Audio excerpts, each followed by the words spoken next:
I'm Tammy Nguyen, marketing at Kloves Inc. Thank you for joining us in our Kloves monthly webinar. Today we will be discussing getting started with Service Portal, providing top-notch end user experience.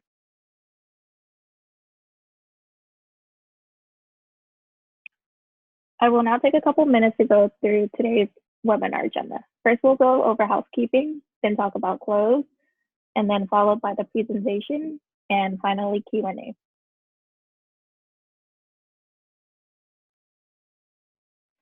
So for housekeeping, the webinar will be recorded and you will be able to access it later. During the webinar, you will all be on mute. If you have any questions, please use the Q&A section in the Zoom control panel and our panelists will answer them shortly.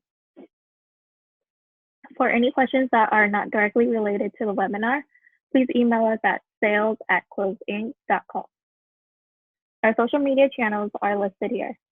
You can also access our previous webinar at our Kloves YouTube channel.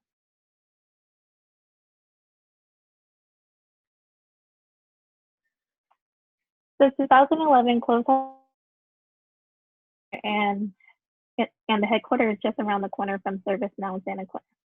With over 250 customers and 400 implementations, we are top service providers that execute projects globally. We are HR, CSM, and ITSM experts committed to deliver excellent user and customer experiences.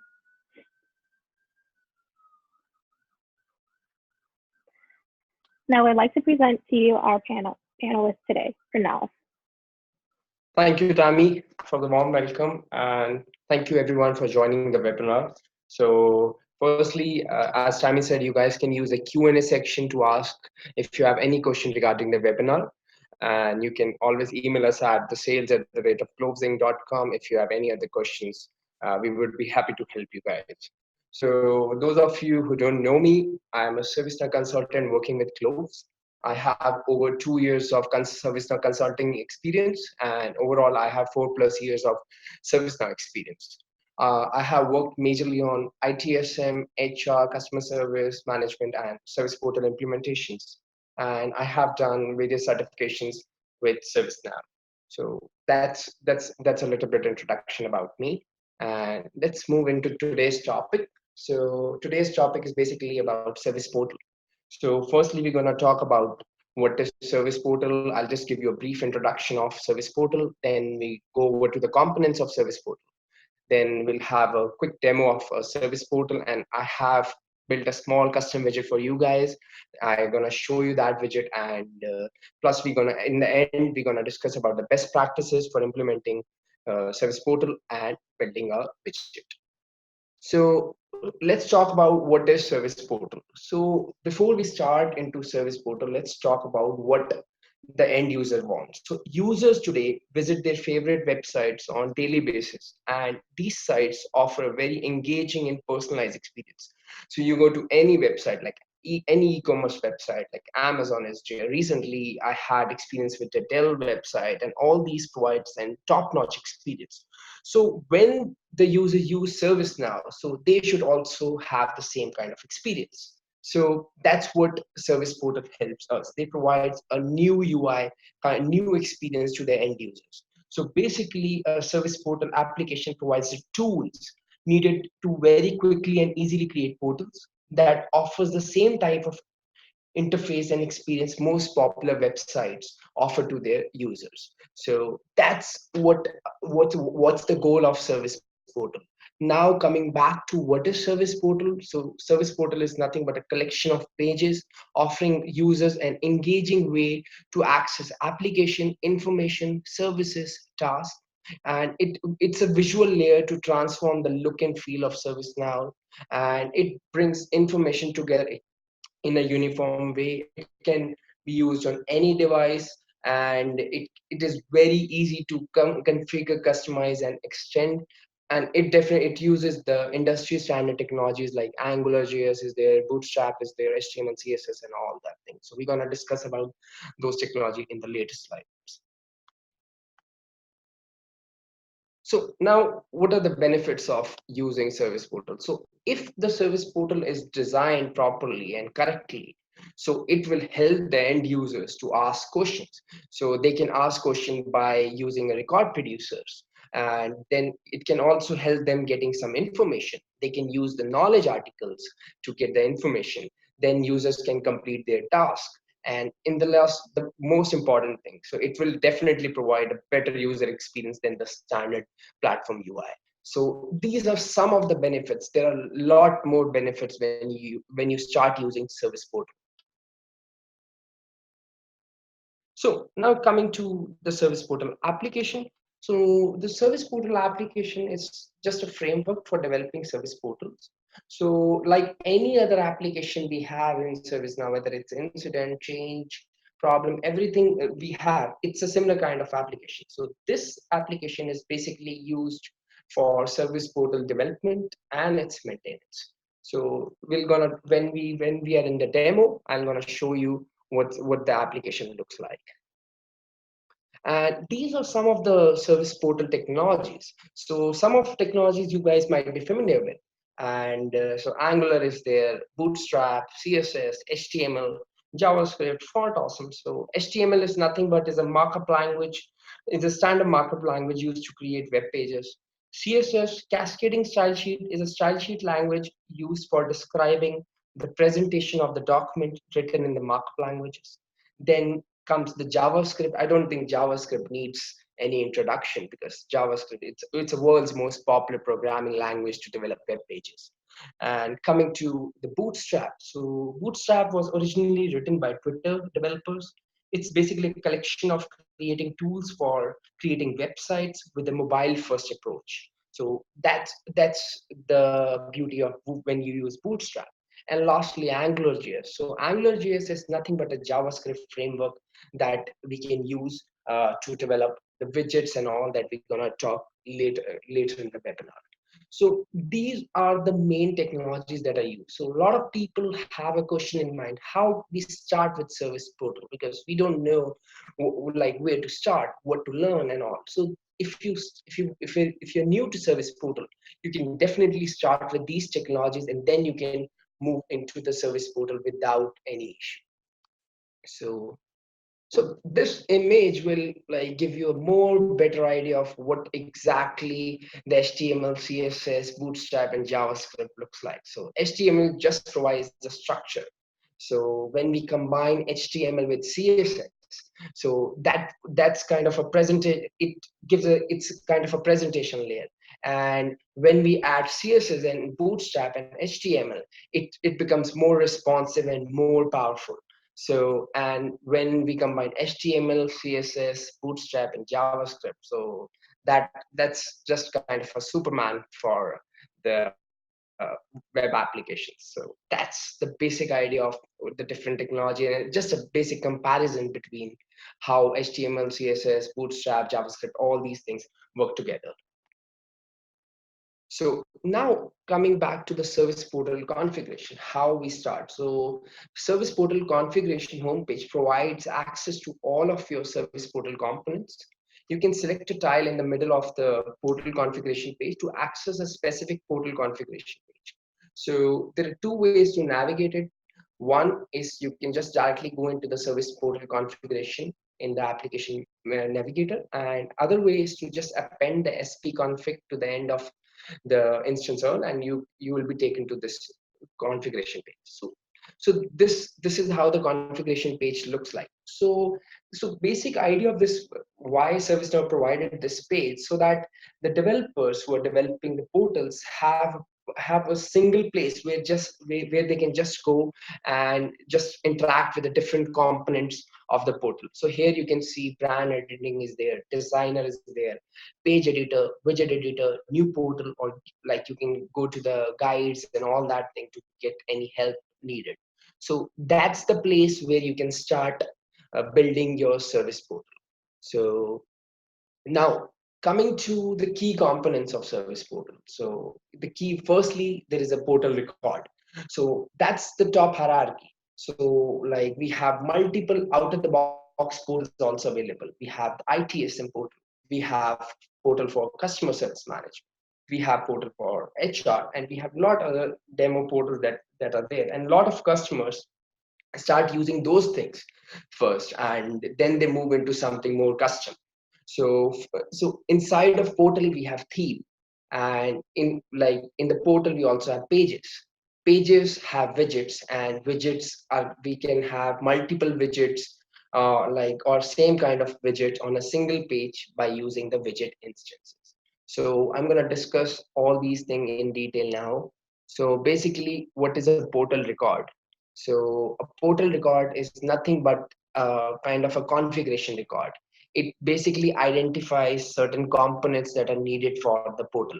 For example, we have the URL suffix, we have the themes, we have the data sources. So what I mean by data sources is like which knowledge base we are using, which particular service catalog we are using. So that we can specify, and we have some default pages that we can set. For example, the home page, 404 page, login page, or the KB home page or catalog home page. And then we can also set the logo depending on the whatever the customer is. So every customer will be having their different logos. So we can modify the logo from the portal record. Then we can also, up on the top, you see certain links. So those things can also be modified using the portal record. So that's about the portal record. And now coming to the themes. So theme serves to provide consistent branding across the entire service portal. So it just basically personalizes the look and feel of the service portal, and it basically applies the organization's branding and style. And inside of the theme, we define the header and the footer. So this is how the theme works. So in this slide, you are able to see there are two different types of field.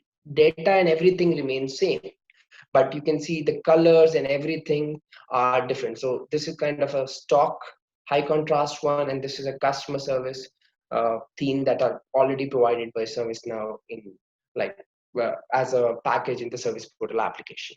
So only it's like how the client wants, how the customer wants the theme to look like, how like what color, because certain clients I have worked with, they have certain color scheme, they only want to use that type of colors or that type of fonts. So all these things can be stored in the theme record.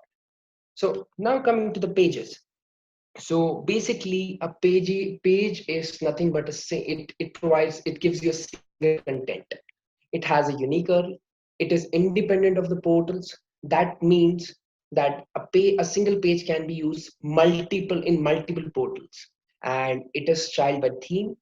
It displays the content via widgets, and pages can be cloned to create new pages. So, like as we discussed in the previous slide about the theme, so all the colors and all these things come from the theme.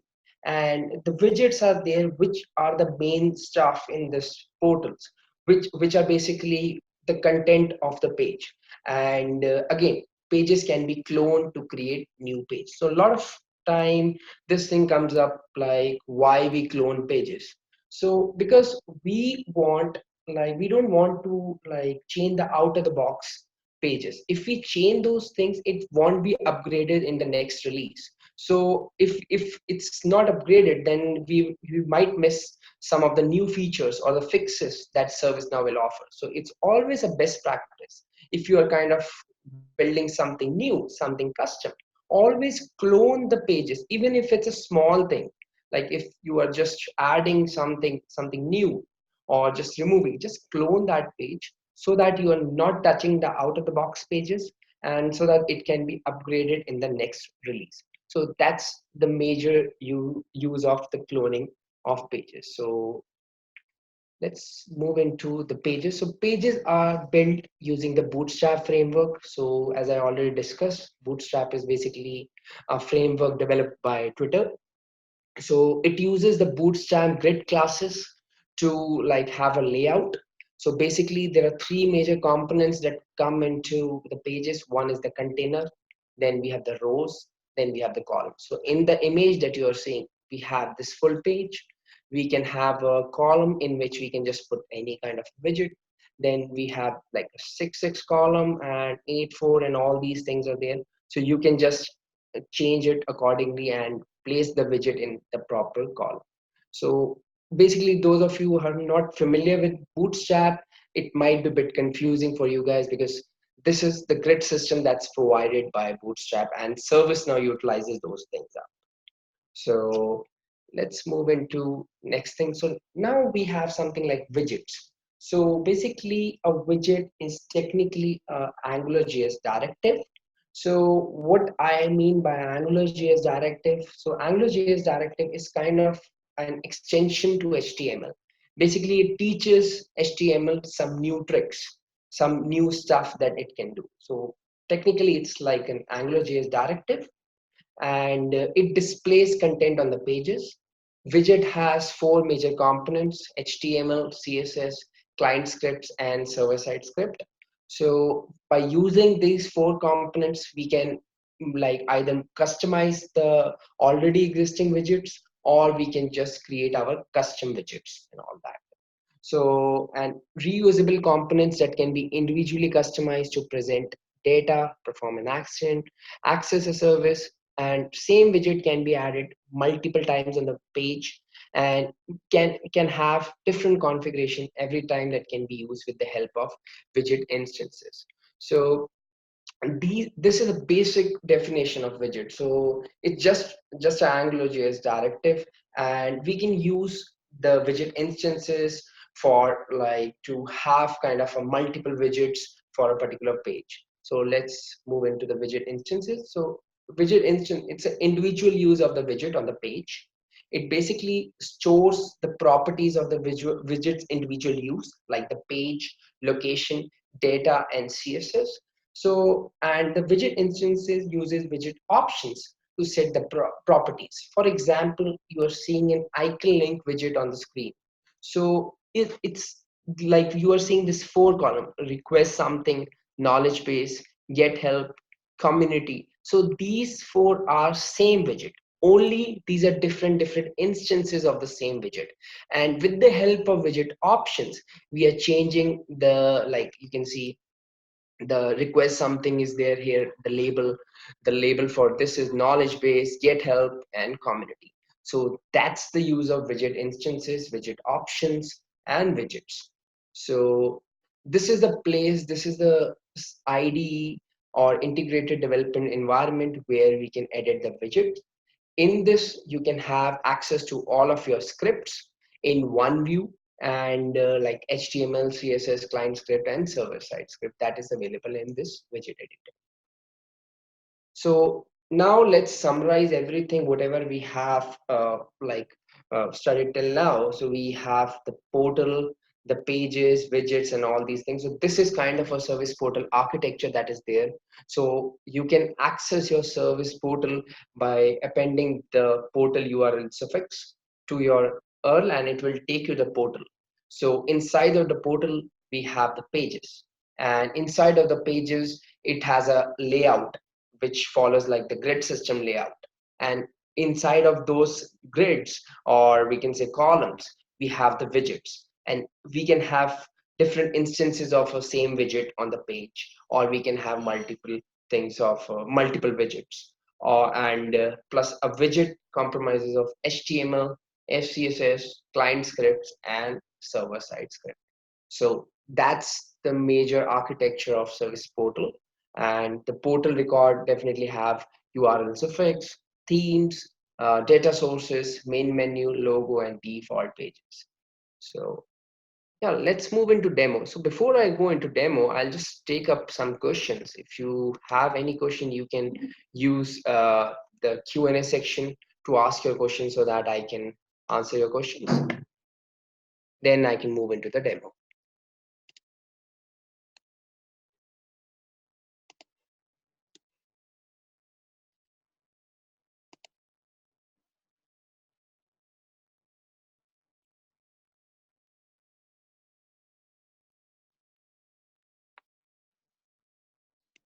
Okay, so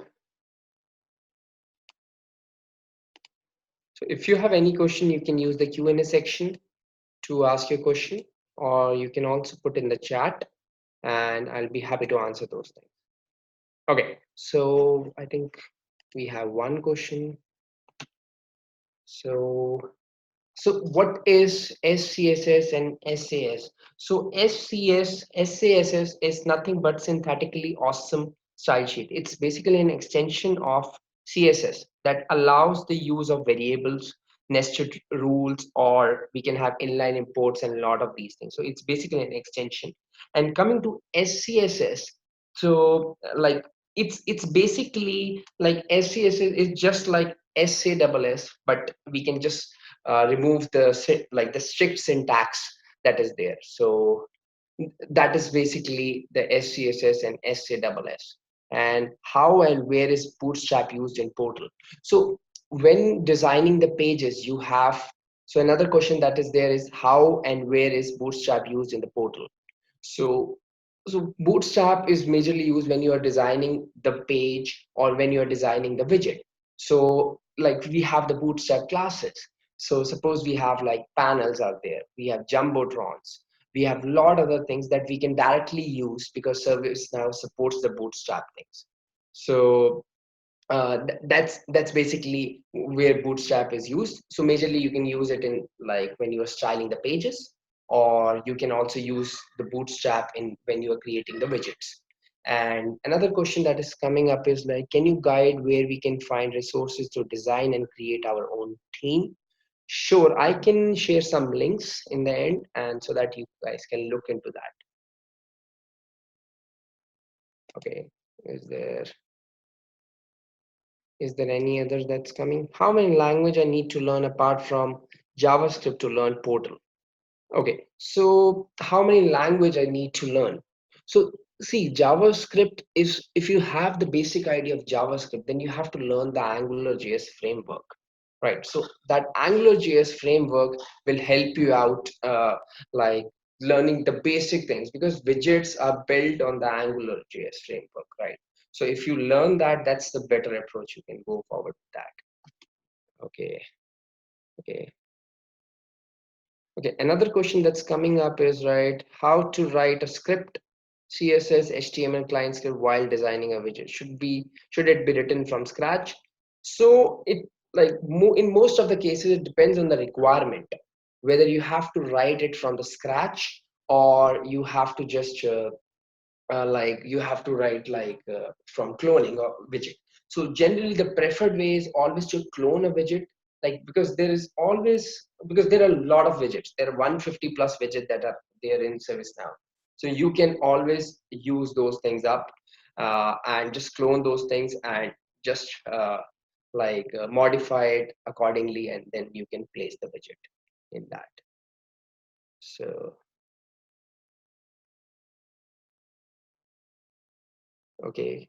Yeah. So we will be having a demo for building a widget now only, because once this in the demo you will be seeing a widget that I'll be showing and how we can build it, because I have already written a kind of a small widget for you guys so that I can explain you the HTML part, CSS, and server side and all these things. Okay. So I think okay, from where I can learn. Okay, so the links and all these things are available everywhere. So you like AngularJS links, everything is available on the Google documentation. So you can always refer the Google documentation for AngularJS, and you will start learning Angular. Okay, so yeah, I think these are the questions that were there. Okay. So any other questions before, like whatever the question that comes up now, I'll just answer those things once after completing the demo. So okay. So you can, those of you who are raising their hands, they can always use the Q&A section to ask their question, and I'll be happy to answer those things. Okay. So guys, let's move into the demo now. So let me just log in into my instance. Okay, so guys, you are seeing my instance, and let me just go into my service portal now. So let me just first I'm going to show you the what we have out of the box. So this is the out of the box portal that ServiceNow provide. This is one of the out of the box. There are others also. For CSM is there, HR is there, and a lot others are there. So you can see like a lot of things are there in this, and all these things are widgets, right? Whether you can see this request something, knowledge base, these are same widgets, but it's a different kind of an instance, right? And when I click on this request something, just see it takes her to a different page, that is SC category page. So in this page, this is a place where you can see all the service catalog categories, right? So when you can click on this, it can just take you to the particular catalog item form where you can just fill it and order it. So let's use, this is also a kind of a widget. This is called as breadcrumbs. When I click on this home button, it will take us back to the home page. And here you can click on the knowledge base, get help or everything, and it will just take you to the route you to the different pages. And on the top of this, you might be seeing these things. These are menu items that I discussed initially in the when I was discussing about the portal record. Right. So now let's go into the service portal application in the backend. So you can see there are a lot of stuff, a lot of uh, like modules that are there for service portal. So firstly, the major one is the portals. When you go into the portals, you can see we have 7 portals. As I haven't installed other applications like customer service or HR, so you won't be seeing those portals now, but once you install those applications, you're gonna see those portals, right? So let me open any portal record. So I'm gonna open this service portal record, and you can just see we can define the URL suffix that I mentioned initially. Then you can have the default pages like that. Home page is there, KB home page, login page, 404 page, or the theme. And then you have something like the logo and the icons, right? So, and plus you have something like search sources. So what basically it does is like it's a place where you can add multiple search sources, so that like because a lot of customers have multiple knowledge bases, so and some are relevant to the users, so those things we can add so that whenever the user is searching through the type at search in the portal, they find the relevant article. So that's the use of search sources. And now let's go to the next component, that is theme. So when I click on this theme, we can go from here also, or we can just go from this theme section. So when I open this thing up, so you can just see that we have something like header and footer, and this is something like the variables that are there that we can set so that we can change the look and feel later. So why we are using the variables? Because CSS variables help us to quickly modify those things. Suppose we want to change some kind of a panel border, so we can just simply you change this kind of things, like this colors and all these things. So that's what we use, and it can have different style sheets and all these things. So I won't go deep into themes because that will like that's a more advanced level thing. So I'll just keep it till here, and then I'm gonna go into the pages. So what we were seeing here, this is kind of an index page as you were seeing. So I can just simply search the index page by using the ID field. So you can see this is the index page, and when I open this page in the designer,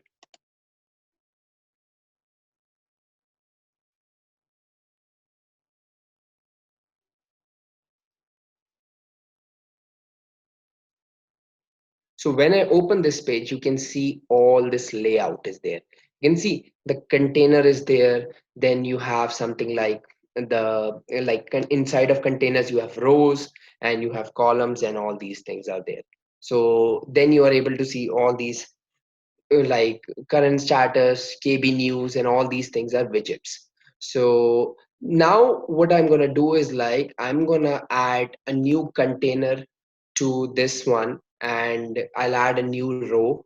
and then I'll add some of the like the columns. So let's do one thing. Let's create a new page, and what we're gonna do is like we're gonna link it to like using the icon links. Okay, so let's go to this pages. I can simply go to the new. I can say demo page, and I can just say demo underscore page, and I'll just save it. Now I'll go into the open this page in the designer. So you can see we have a empty container that is there. So I'm gonna add kind of this column, which will add row, and inside of the row we have two columns. Similarly, if you want more, you can just simply drag the container and you can add the particular layout that you want. So I'm gonna add a 12 one in here. And so I have also created a custom widget for you guys that is called newsletter. So I'm gonna add this here. So let me now go back here. So I'm gonna refresh it.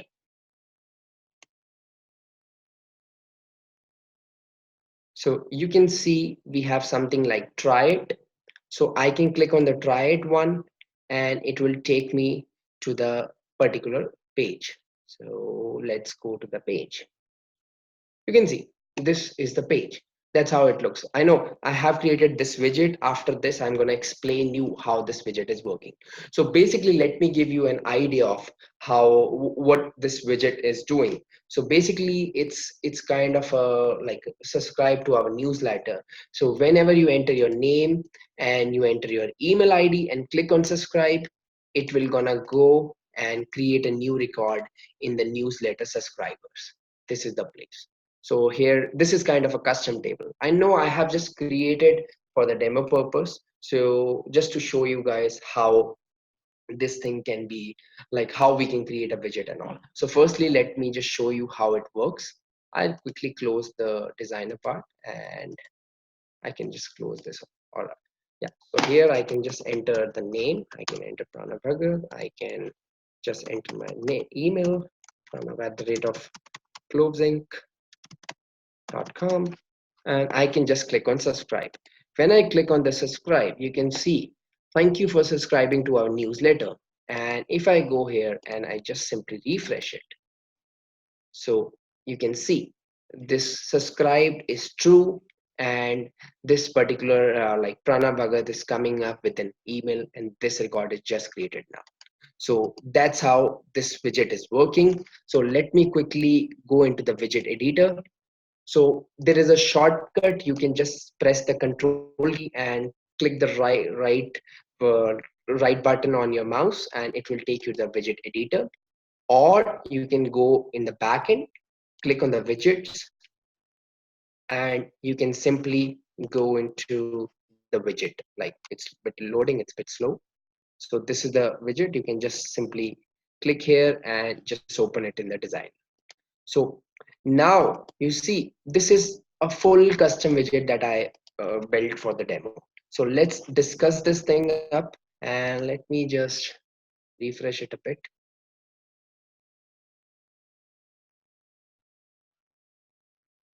So now you can see this HTML. So in this HTML, you are able to see that subscribe to our newsletter is there.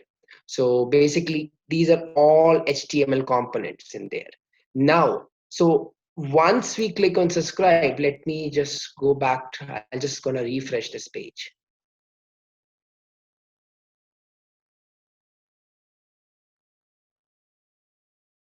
And I'm back to the widget. So now this is the whole HTML. So you can just see this, these are all the HTML things. And one person asked like where we can use Bootstrap and all. So here I'm using Bootstrap. You can see this BTN primary, all these things are Bootstrap classes, right? So that I'm using. Plus I'm also using the Angular directives and all these things. So now coming to the CSS. So I use the CSS, this one, to like modify the styling of the form so that it looks like this. right? So that's what I did. So if I remove this thing, like, and just click on, just save it and just reload the page. So you can see it looks something like this. So let's keep it back like this and just save it. So now you are seeing one thing in the HTML, that is ng-click c.submit. So basically this is a kind of a function. So now we are using the client scripts for it. And inside of the client script, I have something like c.submit function. And basically it is just calling, like it's just doing the server update. I know there are a lot of people will be thinking who have some experience in service portal that we should not use server update. We should use server.get, or we should use the REST calls and all. So yeah, I know that that's a best practice, but for the purpose of demo, I just use server update so that I can make it more simple. And now let's go to the server side script. So basically, so let me just close the HTML and just open the server side script. So you can see when I'm calling this, I have this kind of a glide record. It's a simple glide record syntax, which is just taking the data from those two fields, these two fields, and it is just putting in set value and just putting the subscribe equal to true and just inserting the record.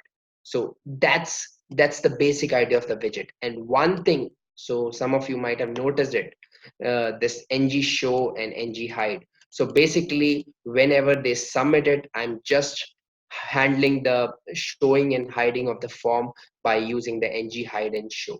And this is the variable that I'm like initiating in the start. So that's basically how you create a small widget.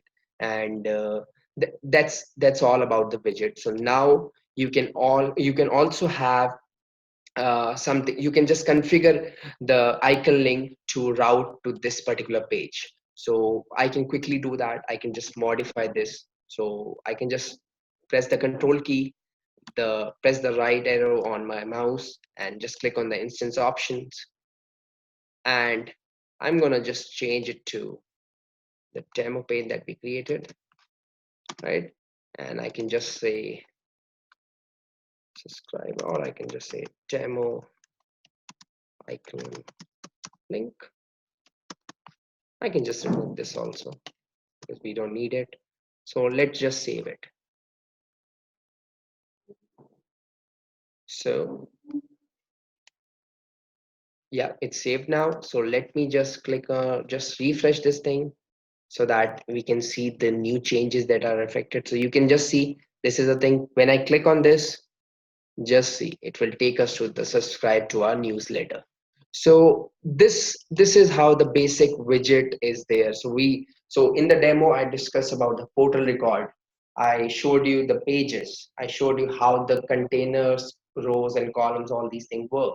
And then we added a custom widget. And in the end I showed you how we can use the widget instances and widget options. So that was the demo, and you can add a lot more functionality to this by modifying the widget accordingly.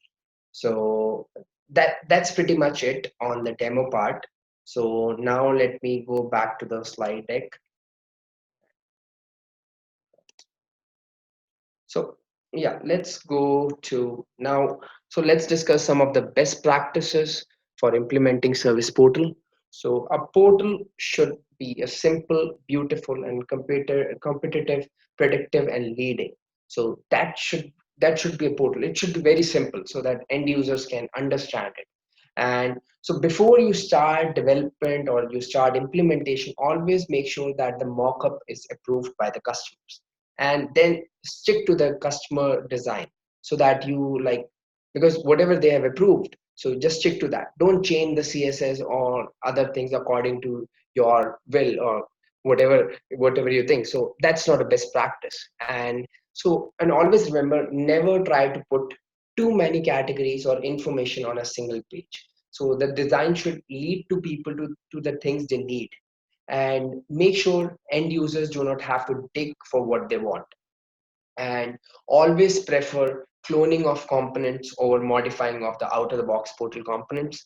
The reason for that I already gave you, because whenever kind of whenever you clone something, you can just customize it, and it won't affect the upgrades. But if you update the existing things, it will impact on the upgrade, so that thing won't be upgraded. And use the page route maps rather than modifying the widgets. So page route maps are basically a way to route from one page to a different page.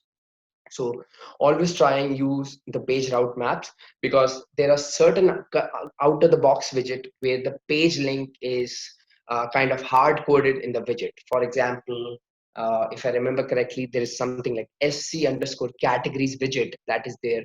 So there the page link is hard coded. So you have to use the page route in that case. Use the CSS variable for easy modification. Define your search sources properly to include the items that you would need.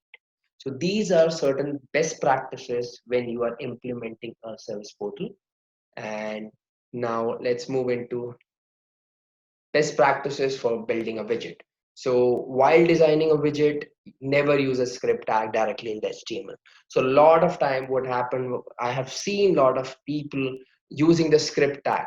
So those of you who are familiar with the basic JavaScript and HTML, you know that like we can have kind of a script tag in the HTML and we can write all the JavaScript in that. So that's not a best practice. So don't do that.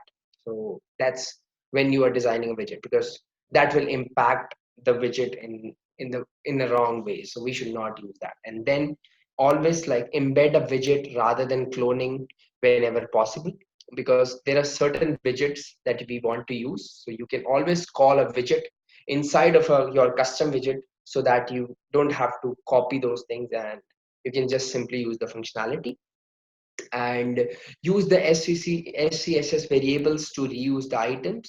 So those variables can be used to like change the like look and feel and all these things later on of the widget. And prefer not to use the inline CSS. Again, we have the CSS sheet that is there, but we can also use the inline CSS. So that's not a best practice. So we should not use those things. And use the variable names when using colors.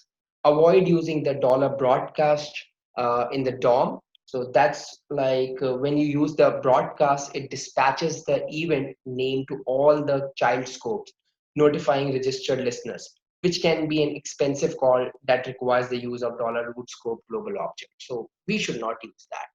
A bit of technical terms, but yeah, always prefer whenever you are designing, because a lot of times when we are researching, when we are making custom widget, we just Google a lot of stuff. We use the Stack Overflows. So we came across certain things like dollar broadcast is there, and all these things are there. So these were used like many years before. So we should not use those things now, because that's not the recommended approach. And yeah, again, remove the unused Angular providers from your client script. So there are certain whenever you are using the client scripts, so there are certain kind of Angular providers like dollar $HTTP is there, and other things are there that you might not use. So might not have used in the code. So it's better to remove those things. And then you can add the limits to your glide record queries to improve the performance. And lastly, use the REST calls or server.get to fetch data from the server. So these are some of the best practices when you are building a widget. So certain things are more of a technical side. So a person who understands a bit of Angular and all, so they will get those things. But in easy way, like whenever you came across dollar broadcast or inline CSS or embedding the script tag, so avoid using those things. So that's some of the best practices that I can recommend. And so that's all, guys, I have for you for in this webinar. And let me summarize what I've covered. So we started off with discussing the portal components. Inside the portal components, we discuss the portal record. Then we discuss about the pages, and inside of the pages we have the containers and rows, and in that we have the widgets and all these things. Then we can like style the whole portal using the themes. So we discuss about the themes. Then in the demo, we talked about a custom widget that we can use. And like how we can build a custom widget, and a widget is nothing but kind of a directive. So and the directive is nothing but it gives more power to HTML, like we can use like new features in HTML. So that's pretty much it of the demo, and this was kind of a like a basic like basics of service portal components and all these things. So now I'm open to your questions, so you can ping your question in the chat and I can just answer those things up.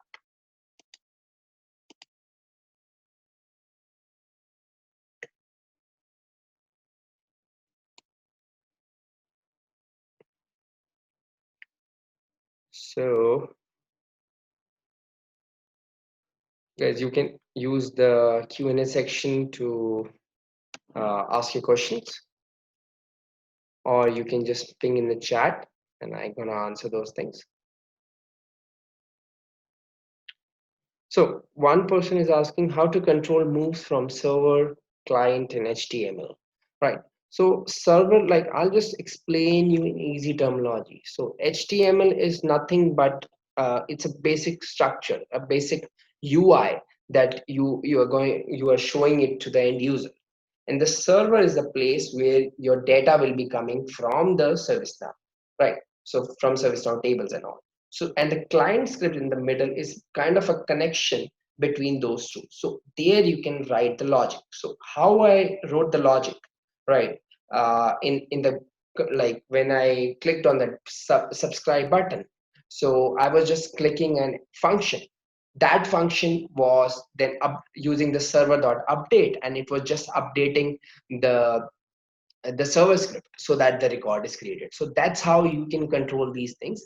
There are a lot of other things also, like you can use the rest calls, so like server.get and all these things you can use, and you can just control the movement from server, client, and HTML. Will a recording of this presentation to be shared with us in case we wish to? Yes, it will be.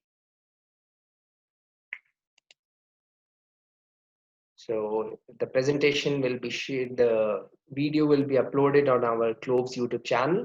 So you can go there and you can just view the video again if you want. So, and any other questions that are coming up?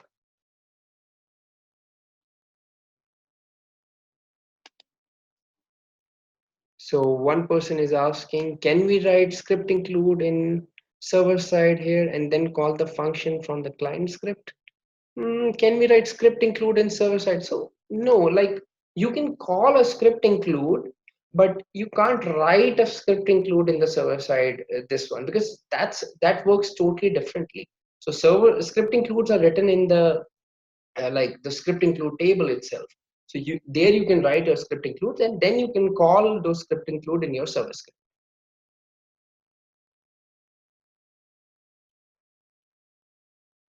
So what is the best practice to update the server from client side if server.update is not a good practice? So as I told you when I was discussing about the best practices, you can use the like the rest calls or server.get. So those things can be used as a best practice.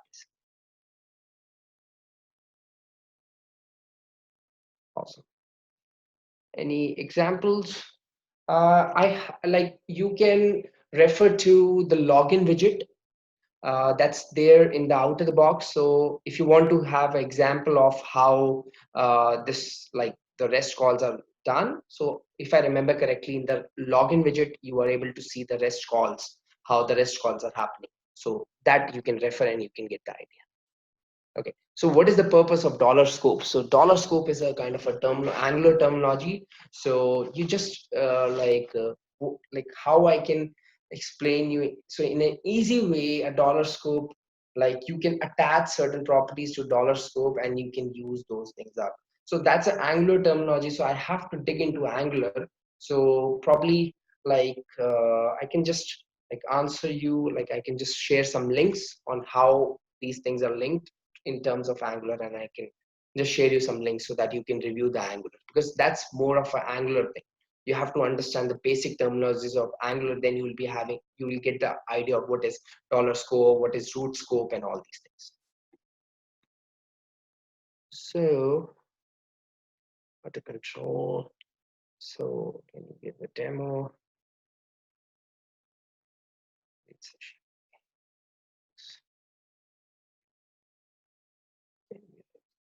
So if there is any other question, guys, you can always use the Q&A section and ask your questions.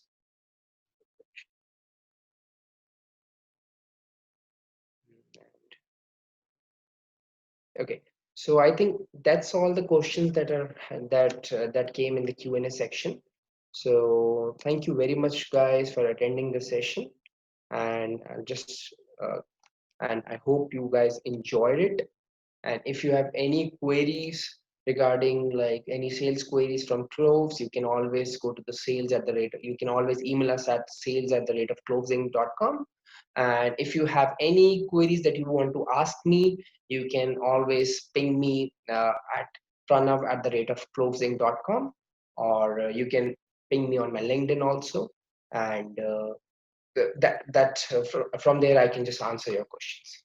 So thank you very much, guys, and have a great day.